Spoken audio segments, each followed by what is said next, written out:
Welcome to Ticker Talk. I'm Ted Ohashi. I have with me two gentlemen who are acknowledged as being at the top of their respective fields of gold and silver markets. And I think you're going to enjoy what they have to say. First, I have Jay Taylor, a friend of mine and also a very good friend of investmentpitch.com. And with him, our silver guru, David Morgan, a more recent acquaintance of mine, but also a good friend of Investment Pitch. Welcome, gentlemen. Thank you, Ted. Good to be here. Why don't we start by having you just give us a thumbnail sketch of yourselves and what you do. Jay, do you want to kick that off? Sure. Well, I've been writing a newsletter since 1981. I got interested in gold after I had a college professor shortly before that who was convinced there was a correlation between the debasing of currencies and morality and work ethics of a nation. And I thought that was a very interesting concept, so I watched what was going on during the 1970s and the like, and sure enough, as we decided to go off the gold standard in 1971, we started to print lots of money. We started to engage in foreign wars more aggressively. People started to feel that they could have something for nothing. And we started to watch, I think, the early days of the disintegration of a monetary system that was based not on honest money, but on paper money. And so I have written about gold mining companies as a way to try to, as one way to own gold and protect yourself against the debasement of the currency, the loss of purchasing power in currency. And I also cover silver mining companies as well to an extent, but I have a little more preference for gold probably than silver at this point in time. Okay, thank you. David? Well, I was 11 years old when we went off the silver standard in a practical way. In other words, in an official mandate, we were off it for quite some time, but silver coins still circulated in the United States through 1964. And in 1965, coins were reissued that were cupro, nickel, copper, nickel plated. And I noticed that, and I never, at that point in time thought I'd be where I'm sitting today. But I was always fascinated by money, finance, how things happened, how would you create a company, and that type of thing. So I started investing in stocks under the age of 18. You're allowed to do that if you get parental permission. And I started studying finance, and I found the honest money path very early on.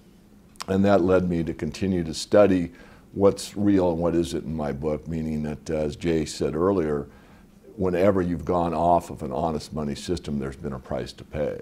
And so my first degree was actually in engineering. My second degree was finance economics. I had already self-studied on the Austrian school, so I went through and got my master's. I wasn't really confrontational, but I sure had a lot of questions that these Keynesians couldn't answer about their models. And so I came out and was doing private consulting, working trading somewhat. And I decided early on, after the internet started to really kick off, that a good way to start what I did best, which I thought was consulting, to start a website. And that morphed into a newsletter service. I still do some consulting, and then where I am today. So it's been a heck of a ride, and I think there's a lot more to go. Now, both of you mentioned debasement of currency. I mean, is that a big thing in your outlook for gold and silver today? Well, I'll start off, and maybe Jay and I have had this discussion before, sure. But I kind of forgot what motivated you, and it's the same, similar motivation. Mm-hmm. One thing that I pound on is that there is a direct correlation between the debasement of a currency and the debasement of the moral structure of a society, mm-hmm. and I think that's imperative for everyone to know.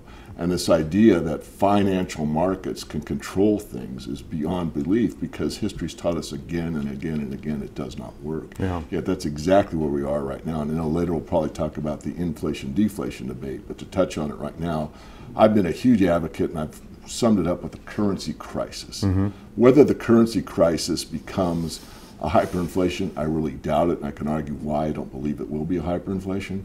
But we're in a currency destruction right now, mm-hmm. and anyone that doesn't believe that only needs to go to the current god, the US dollar, look at the Federal Reserve Board's own data, mm-hmm. and look at a $1913 value relative from the start of 1913 till today. That's correct. We've lost about 97% of the purchasing power since 1913.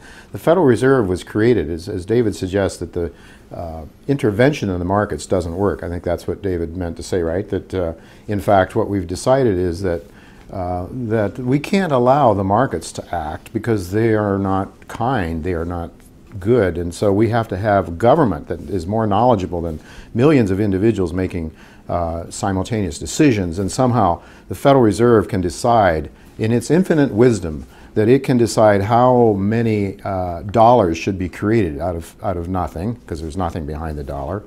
And it does not work, as we've seen. But getting to your issue of morality, David, the connection I see is that our politicians, Keynesian economics you mentioned, and that's really the conventional wisdom, the religion of today's policymakers is Keynesian economics. The Keynesian idea is that you don't ever have to have major declines in the economy if you just pump money and deficit spend. Pump money into the system, deficit spend. If the private sector isn't going to buy something, isn't going to be active, then the government can step in and make up and fill the gap. Well, we've seen that over many decades has been the practice, and it's leading to a cataclysmic decline. But I think the connection on the morality issue is, with that idea that we don't have to have a business cycle, is that you can get rich without working. You can have something for nothing. You don't have to work. So I think it actually transcends the economic sphere. I think it transcends the morality, the way people treat each other in relationships and so forth, because if you get this thing in your eye, you get this notion in your head that you don't have to work. You don't have to work for a relationship. I don't have to work for money. I don't have to work. I can just enjoy and have pleasure. And that, I think, is the Western world's decline. And the signals that are sent through this system, this Federal Reserve system, actually rewards the people that steal.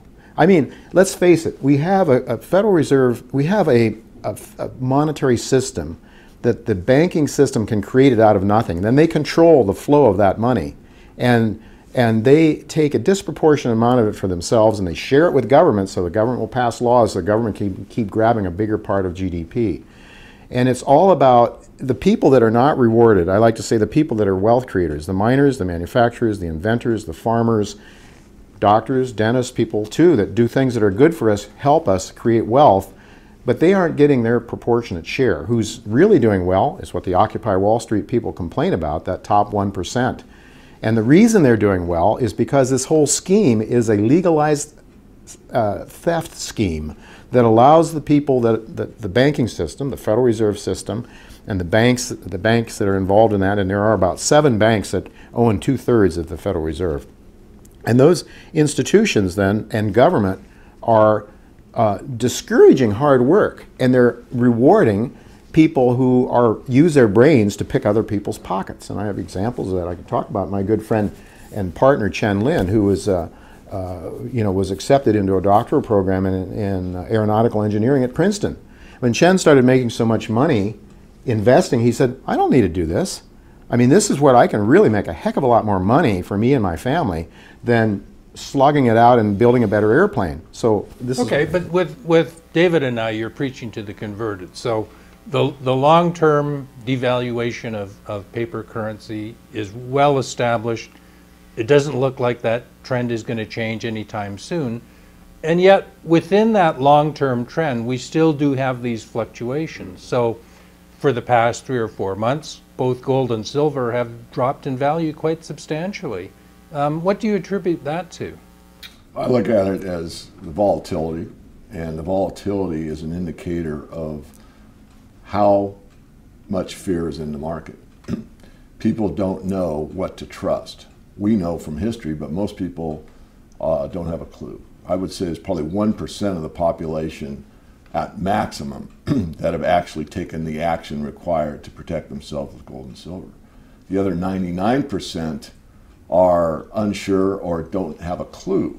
And it's because of the fact that they are scared that they move from the stock market to a currency to some type of asset class again and again and again. So clearly the volatility is a reflection upon undecisiveness. People don't know what to do. I mean, if you look back on what the currency markets did, say in the 80s, for example, you might see what the yen did over a year's time. You could see that in a week now. So that's a good example of how volatile these markets have become. It's indecision. Those are indecision patterns. The long-term trend, though, is what you have to bear in mind. The long-term trend for gold and silver is up. Clearly, it's been that way for over a decade. The long-term trend for the stock market is sideways if you look at their numbers, but if you adjust it for inflation, it's clearly down. And if you adjust it versus gold or versus silver, it's clearly down and down hard. So these are kind of the facts that most people don't really look at or understand, because it requires thinking, it requires reading, and it requires some contemplation. And in today's get all I can for free society, it's unlikely that most people are going to actually take the time and the thought required. And yet, as things unwind further, you're going to hear the mantra again and again and again. Why didn't somebody say something? Yeah, but we have been, haven't we, Dave? We have been saying something. So Jay, do you want to add something to what David just said? Well, yeah, David just mentioned that gold and silver have gone up in value, and they will continue to go up in value. I agree with that. However, I think it's very important that we think about what we measure those metals in. If we're going to measure them in dollars, well, the dollar is losing value. So you're measuring it in a unit of measure that doesn't make a lot of sense, because Bernanke just sent $2 trillion to Europe to help bail them out. And so he can do that tomorrow or the next day. So, you know, it's like if you had a yardstick and you took an inch off every year and still call it a yardstick, and you measure the distance of something. It doesn't make any sense. So what I like to do is measure gold and silver relative to the Rogers Raw Materials Fund, which is a basket of commodities of energy, base metals, food items, clothing items.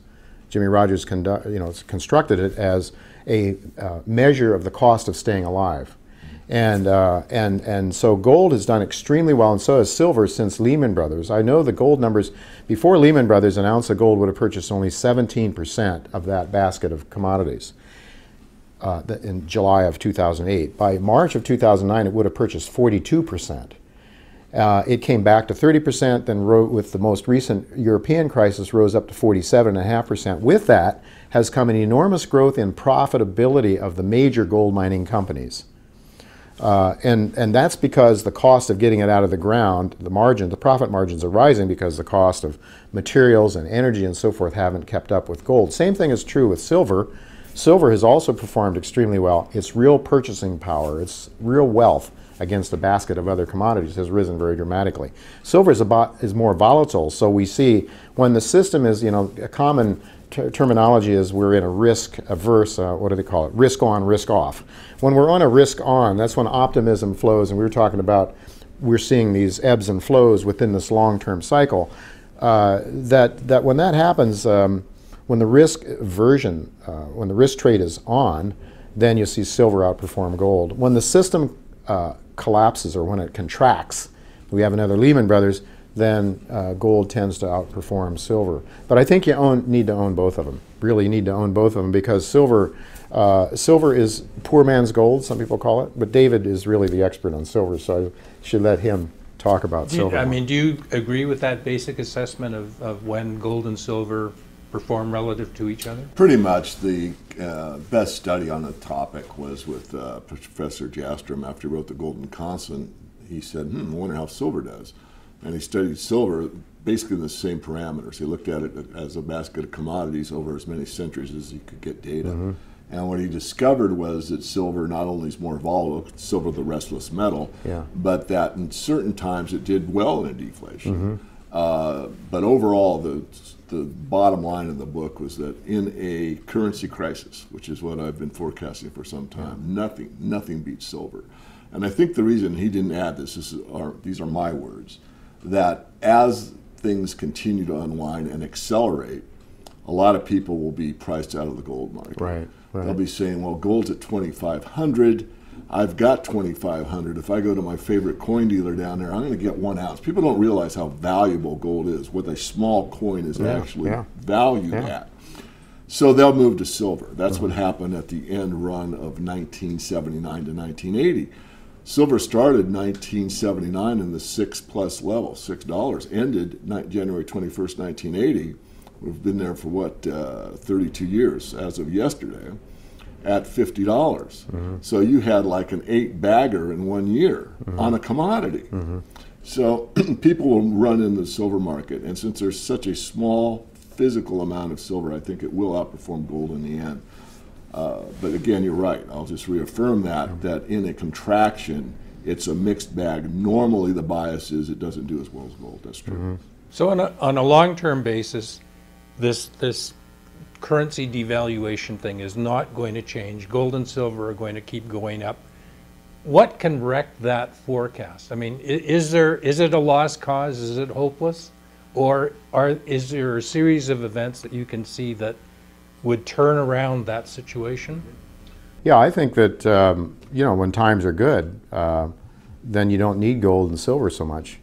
But honestly, we should go back to a gold and silver standard, gold and or silver standard, that would allow or would provide some discipline against this creation of huge amounts of money, because David mentioned the Austrian School of Economics. One concept that Keynesians never talk about is this concept of malinvestment.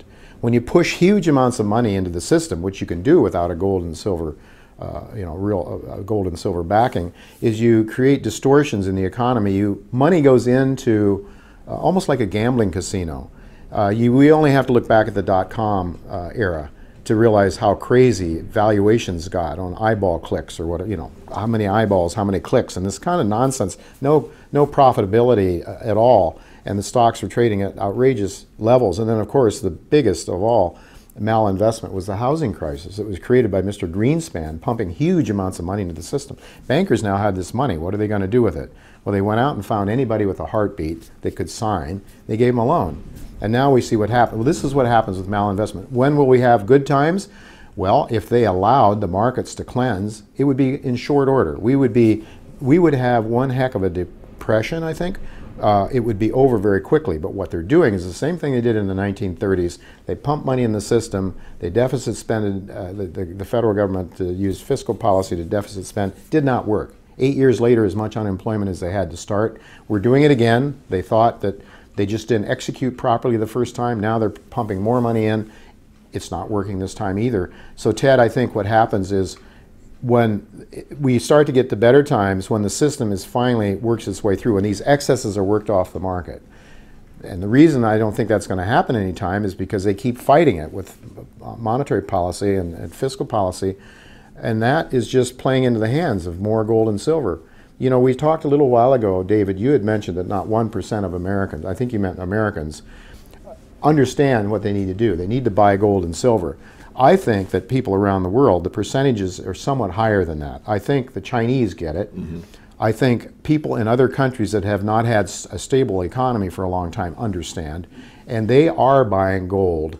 The Americans, I like to say, when the bull market in gold will be over, will be like in 1980, when people were stretched around the corner to buy gold coins at Deke Pereira in New York City. That was at the top, when Americans are buying. Americans that was happening in Vancouver too at the time. Exactly, that was a telltale. You don't see it now. And I say, if I were to walk down the streets of New York and ask people, do you believe that gold is a good investment, you wouldn't find more than 1 out of 100. So David, is that the saving grace to you too? I mean, well, I would answer it slightly different. I'd say, you know, is it possible? I wouldn't rule out the possibility, but you know, it's all based on a con game, a confidence game, and the whole system is based on confidence. Right. Because the truth is, you can print something for nothing, as you've stated before. So, if there was the ability for a leader, the federal government, the financial system as a whole, to restore confidence in the system, then certainly it's a possibility that things would go on merrily down the road. I doubt that at this point is possible. I wrote an article called $.com some time ago, and it was about $.con, the con job that's really going on, and it's a confidence game. And therefore, I don't see it. Now, the only way to regain that, in my view, is similar to you, and that is that you have to restore probably a precious metals backing or maybe a commodity backing or something like that that will restore confidence in the system. Normally governments do not go proactive, they react. Right. So after the system is basically beyond repair, then someone might have a great idea, you know, something that we've talked about years ahead of time, us and many others, and get on a semblance of a currency that is actually trusted again. Right. And Dave mentioned that he doesn't think the con game can go on forever. And the reason I would agree with that, the reason I think you're right about that, is because more and more people are finding out in their real lives every day that it doesn't work. It's not an academic exercise. The academicians are the last ones to get it. I like to say that the most disadvantaged people in understanding these markets are people with, from fancy institutions with PhDs behind their names, because they have been trained and programmed to believe in not the way the world really works, but the way somebody designed it to work, or Keynes wants it to work. So I would say that it's clear what your expectations are for gold and silver. It could reverse itself, but probably not. But I can't let you get away without talking about what should an average person do to benefit from that. So what would your pick to click be for, for somebody today? So David, do you want to answer that question? Sure. It's pretty simple, really. I think the best thing that the average person can do is look at their debt. And the best thing you can do before you even get in the gold and silver markets is to get rid of as much debt as possible, especially the high-priced debt. Normally that's a credit card. It's pretty hard to compound 18% in the stock market. You can do that. You're Warren Buffett, and Buffett hasn't been able to do it for several years now, but he was able to do it for several in the beginning. So the point is, you pay down your credit cards. That's number one. And once you get your debt level under control, then I would say you start an accumulation program. And that would be, depending on your means, gold and silver, or maybe silver to start. And as we talked about earlier, don't think of your wealth in terms of how many dollars does this silver convert to, or how many dollars does this gold convert to. Ask yourself a very simple question. At the end of 2012, do I have more precious metal than I had at the beginning of 2012? By definition, and throughout all of history, you actually are wealthier if you have more coins than you were if you had less, or the year before. So that's the point I would make. I'm not a bullion dealer, but I advocate that's where you start a precious metals portfolio with the real thing first. I like the mining companies, as you well know, for lots of reasons, and they're undervalued. And quite frankly, right now, if you've already accumulated enough gold and silver, I think the best place to put new money is actually in the mining sector. But that's not what I want to push right now. The best thing is to get out of debt, live within your means, save, and with that savings, make sure some of that savings goes into gold and silver. And for you, silver bullion includes coins? Yeah, I think the best thing, Ted, is to start with coins. The lowest unit denomination possible. I mean, if you've saved enough to buy a 100-ounce bar, as an example, now you've got a one-off. In other words, you have to make one really good decision on when to sell that 100 ounces. Whereas if you bought 100 coins, that's the equivalent to that, you can sell 1 coin, 10 coins, 5 coins, whatever. So that's what I like people to start with. Okay. Jane? Well, I would agree with Dave in terms of the order of priorities, definitely. Get out of debt. Pay down the expensive debt first, save, start buying some coins, gold and silver, both. And then, and for the reasons that Dave mentions, the diversification, the ability not to have a one-off. I mean, I'm not a big fan of 100-ounce bars. I think, keep it smaller. And then I think we're in a sweet spot now for gold mining companies and silver mining companies. This whole idea of the real price of gold rising dramatically and the real price of silver rising dramatically has had an impact on the profits of the senior mining companies that I watch, the Newmonts, the Goldcorps, the Agnico Eagles, those kind of guys. There's 7 companies that I tracked before Lehman Brothers, and I'm tracking them now, and the earnings, the aggregate earnings of those, per share earnings, was something like $5 in 2007, and now it's knocking on the door of $30 in 2012, the consensus analysts that track those companies. So we're seeing cash flow into these big mining companies, very dramatic cash flow into the producers, and then some of those that are starting to produce. I think that's where I'm suggesting that people put most of their money now, because I think we're at that sweet spot. There's a company, Sandstorm. I like Sandstorm Gold, which is a company that has it's a royalty company. I think royalty companies are a good place for people to put their money because their diversity, and also they don't have the risks and the costs, the sustaining capital costs that other mining companies have. So I'm partial to the project generator companies and the royalty companies as well. But then there are some very exciting companies. I mean, it becomes a high-risk, high-return game in the exploration space. I mean, it's people should really understand, and they should put the last money they have available to invest a little bit of it into those kind of stocks, I think. And, buy a newsletter like mine or Dave's, people that that really follow this market and have some knowledge about where the probabilities are better. Which of these, because there's thousands of these companies, hundreds at least, junior mining companies out there. Where should you put your high risk, your speculative money into? So, but I believe that we're in a bull market of a lifetime. Bob Hoy's work that shows that this is not a fluke, that the real price of gold rises dramatically when you have these major credit contractions. He says this is the sixth credit contraction in the last 300 years, a sixth major credit contraction. Each of those times we've had the real price of gold rise and stay high between 15 and 20 years. The real price of gold started rising here in 2007, 2008 with the Lehman Brothers problem. I think we have a big bull market in gold and silver mining because what the market is saying is we don't trust paper money. We need real money to reliquify the system. And whether the politicians like it or not, the markets will demand a return to real money, and they are. And it will be forced on the United States, the Western world, probably by China, Russia, some of these other countries that understand, and they don't really particularly like the United States, and so they are accumulating gold big time. Lots of countries are, and they're even talking about going back to some sort of a monetary, gold-backed monetary system. So it's going to happen, and if people that have gold and silver out of debt have some shares that are, that are well positioned, they'll really do very, very well.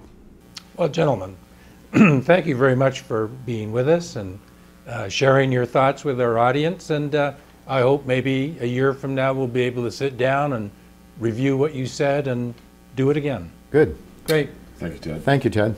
From the offices of Investment Pitch in Vancouver, British Columbia, for Ticker Talk, I'm Ted Ohashi.